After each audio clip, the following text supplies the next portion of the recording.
Hello students, this is myself Bhavika Patel, lecturer in Computer Department of Vallabhbhudi Polytechnic.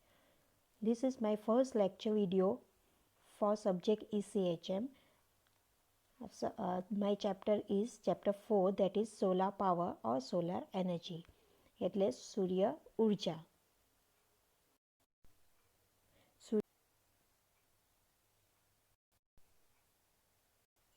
હવે સૂર્ય ઉર્જા આપણે જાણીએ છીએ કે ઉર્જા એટલે કોઈ પણ કામ કરવાની ક્ષમતા ધરાવે છે. એનર્જી, ઉર્જા એટલે એનર્જી ના વિવિધ પ્રકારો છે, જેવા કે કાઇનેટિક એનર્જી અને પોટેન્શિયલ એનર્જી. સૂર્ય ઉર્જા. હવે સૂર્ય ઉર્જા રોજ પૃથ્વી સૂર્ય દ્વારા મોટી સંખ્યામાં ઉર્જા મેળવે છે. સૂર્ય દ્વારા આપણે ઘણા પ્રકારની ઉર્જા ઉત્પન્ન કરી શકીએ છીએ. કઈ રીતે? તો સૂર્ય ઉર્જા એટલે કે સોલાર એનર્જી. હવે સૂર્ય ઉર્જા એ છે તે સીધી પૃથ્વી સુધી પહોંચે છે. હવે એ જે ઉર્જા આપણને મળે છે સૂર્ય ઉર્જા, એનાથી આપણે અલગ અલગ ફોર્મ બનાવી શકીએ છીએ, જેવા કે વીજ ઉર્જા. વીજ ઉર્જા એટલે કે ઇલેક્ટ્રિકલ એનર્જી. અને આ જે ઇલેક્ટ્રિકલ એનર્જી છે એને વીજમાંથી હીટ એનર્જી, કાઇનેટિક એનર્જી અને પોટેન્શિયલ એનર્જી ઉત્પન્ન કરી શકાય છે. એ જ રીતે આ સૂર્ય ઉર્જામાંથી આપણે આ ઘણા પ્રકારની ઉર્જા, આ પ્રમાણે 3 પ્રકારની ઉર્જા આપણે મેળવી શકીએ છીએ. હવે સૂર્ય ઉર્જા પૃથ્વી સુધી કેટલા પ્રમાણમાં અને કઈ રીતે પહોંચે છે? આપણે જાણીએ છીએ કે સૂર્ય કિરણ લાઇટના ફોર્મમાં પૃથ્વી સુધી પહોંચે છે. હવે લાઇટના ફોર્મમાં પહોંચે છે. હવે 1 મીટર સ્ક્વેર એરિયા એ 1.4 કિલો પર મીટર સ્ક્વેર જેટલી ઉર્જા વાપરે છે, જેને સોલાર કોન્સ્ટન્ટ પણ કહી શકીએ છીએ.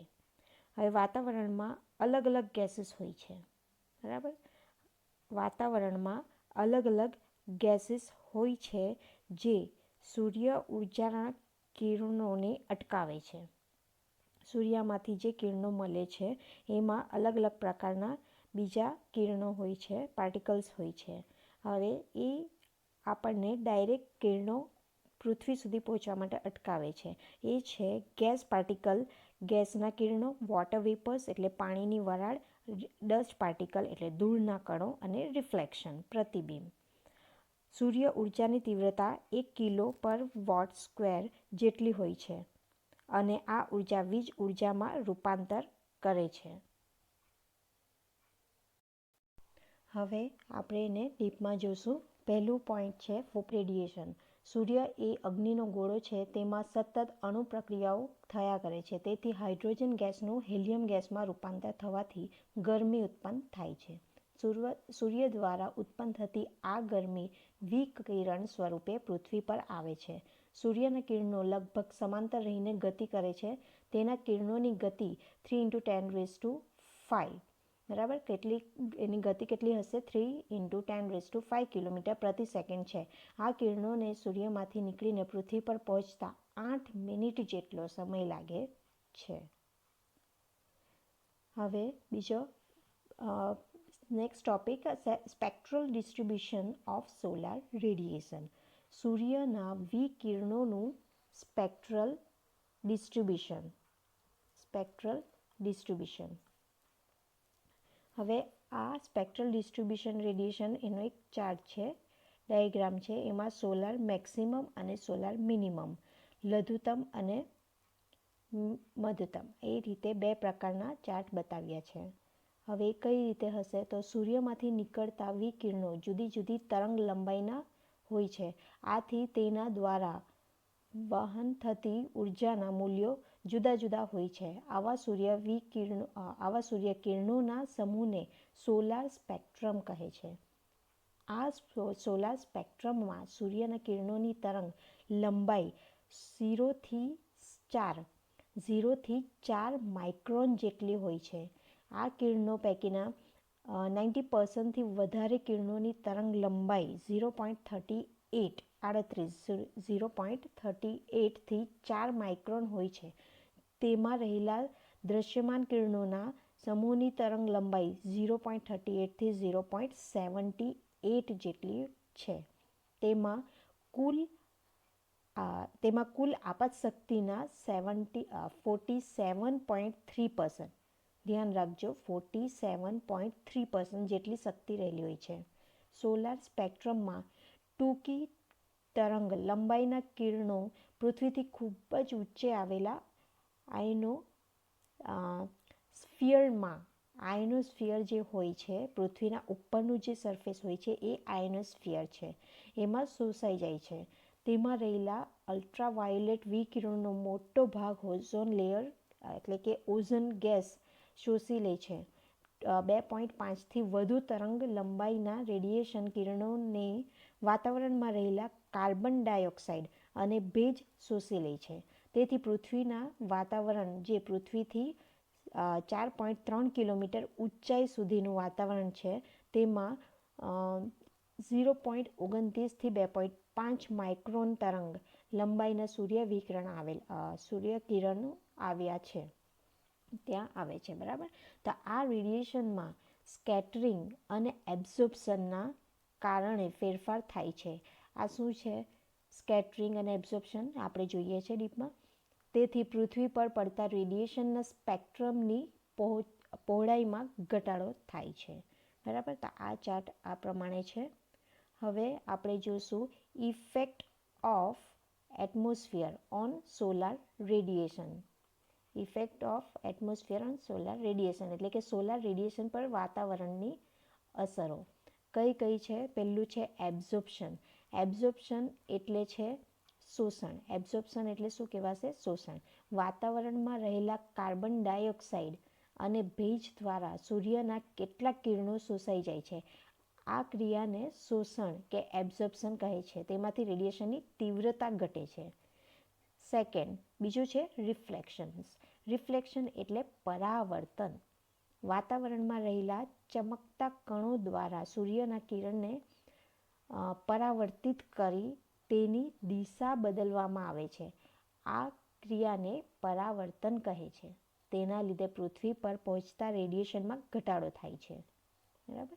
નેક્સ્ટ છે સ્કેટરિંગ. સ્કેટરિંગ જે છે, સૂર્યના કિરણો વાતાવરણમાં રહેલા કણો જે સાથે જે અથડાવાથી વિખરાઈ જાય છે. જે કિરણો વાતાવરણમાં અથડાઈ જાય છે, જેને પ્રસારવું કહે છે. એટલે સ્કેટરિંગ એટલે શું? પસરાઈ જવું. તો આ ક્રિયાથી સૂર્યના કિરણો ફેલાઈ જાય છે અને રેડિયેશનની તીવ્રતામાં ઘટાડો થાય છે. અને લાસ્ટ છે રિફ્રેક્શન. સૂર્યના કિરણો જ્યારે પાતળા વાતાવરણમાંથી ઘટ વાતાવરણમાં પ્રવેશે છે, ત્યારે તેની ગતિ કરવાની દિશા બદલાઈ જાય છે. આ ક્રિયાને વક્રીભવન કહે છે. રિફ્લેક્શન એટલે શું કહેવાશે? વક્રીભવન. જો વાતાવરણમાં ભેજ, ધુમાડો અને રજકણો કે અન્ય પ્રદૂષિત પદાર્થો હોય તો સૂર્યકિરણોમાં રહેલી શક્તિમાં ખૂબ જ ઘટાડો થાય છે. તો આ પ્રમાણે હતું એનું વાતાવરણ. Effect of atmosphere on solar radiation. તો સૂર્યમાંથી નીકળી પૃથ્વી પર પહોંચે તે પહેલાં કિરણો પર વિવિધ અસરો થાય છે. આથી કિરણોના સ્વરૂપ અને તીવ્રતા ઘટે છે. આ છે અબ્ઝોર્પ્શન, રિફ્લેક્શન, સ્કેટરિંગ, રિફ્રેક્શન. ઓકે. હવે આપણે જોશું પૃથ્વી પર પહોંચતા સોલાર રેડિયેશનના પ્રકારો. કયા કયા પ્રકારો છે? તો પહેલું છે બીમ રેડિયેશન. બીમ રેડિયેશન ઓર ડાયરેક્ટ રેડિયેશન. બીમ રેડિયેશન એટલે શું કહેવાશે? તો સૂર્યના કિરણો તેની દિશા બદલ્યા વિના સીધા જ પૃથ્વી પર આવે છે. ઓકે. આપણે 1 by 1 ડાયરેક્ટ આ ડાયાગ્રામ થ્રુ જોશું. પહેલું છે બીમ રેડિયેશન. બરાબર. તો આવા કિરણો જ્યારે અપારદર્શક વસ્તુઓ પર પડે છે ત્યારે પડછાયો આપે છે. તેને તડકો કહેવાય. આવા કિરણોમાં વધુ માત્રામાં સૂર્યશક્તિ રહેલી હોય છે. એને કહેવાશે બીમ અથવા ડાયરેક્ટ રેડિયેશન. બીજું છે ડિફ્યુઝ રેડિયેશન. ડિફ્યુઝ રેડિયેશન એટલે સૂર્યના કિરણોનું પરાવર્તન અને સ્કેટરિંગ થવાથી તેની દિશા બદલાય છે. આવી રીતે જે કિરણોની દિશાઓ બદલાયેલી હોય છે તે આકાશમાંથી દરેક દિશાએથી પૃથ્વી પર આવે છે. આવા કિરણોને ડિફ્યુઝ રેડિયેશન કહેવામાં આવે છે. આવા રેડિયેશનથી બહારના તડકાથી ઘરમાં પ્રકાશ આવે છે. સૂર્યોદય પહેલાં અને સૂર્યાસ્ત પછી પૃથ્વી પર ઉજાસ પથરાય છે. તે ડિફ્યુઝ રેડિયેશનના મુદ્દા છે. આવા કિરણોના સૂર્યશક્તિની માત્રા ઓછી હોય છે. અને બીજું છે total radiation or global radiation. Total રેડિયેશનને ગ્લોબલ રેડિયેશન પણ કહેવાય છે.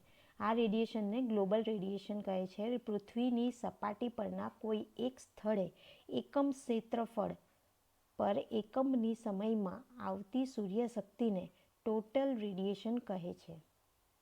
ટોટલ રેડિયેશન એ બીમ અને ડિફ્યુઝ રેડિયેશનના સરવાળા બરાબર હોય છે.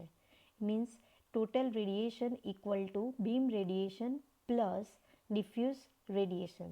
તો આ તમારું થશે ટોટલ રેડિયેશન. બરાબર?